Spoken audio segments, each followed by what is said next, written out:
नमस्कार मित्रांनो, जर तुम्ही तुमच्या पाल्याचा आर-टी-ई महाराष्ट्र 2026-27 अंतर्गत मोफत प्रवेशासाठी फॉर्म भरला असेल, तर हा व्हिडिओ तुमच्यासाठी खूप महत्त्वाचा आहे. आज आपण पाहणार आहोत की आर-टी-ईची पहिली निवड यादी म्हणजेच सिलेक्शन लिस्ट कधी लागणार आहे आणि ॲडमिशन कधीपासून सुरू होणार आहेत.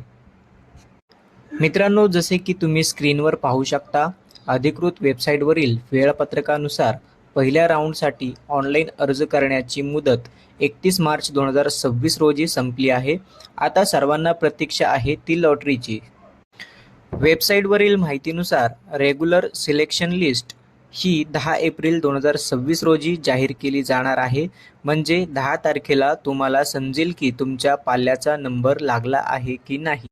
आणि सर्वात महत्त्वाची गोष्ट, ज्या विद्यार्थ्यांची या पहिल्या यादीत निवड होईल त्यांच्या प्रवेशाची म्हणजेच ॲडमिशनची प्रक्रिया ही 10 एप्रिल 2026 पासून सुरू होऊन 20 एप्रिल 2026 पर्यंत चालणार आहे.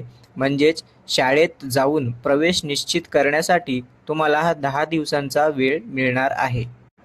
त्यामुळे माझी सर्व पालकांना विनंती आहे की तुम्ही तुमची सर्व आवश्यक कागदपत्रे जसे की रहिवासी दाखला, उत्पन्नाचा दाखला, जन्माचा दाखला आताच तयार ठेवा, जेणेकरून यादीत नाव आल्यावर प्रवेश घेताना कोणतीही अडचण येणार नाही.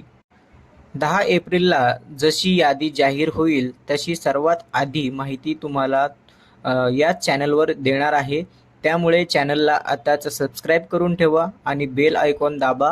हा व्हिडिओ जास्तीत जास्त लोकांपर्यंत शेअर करा. धन्यवाद.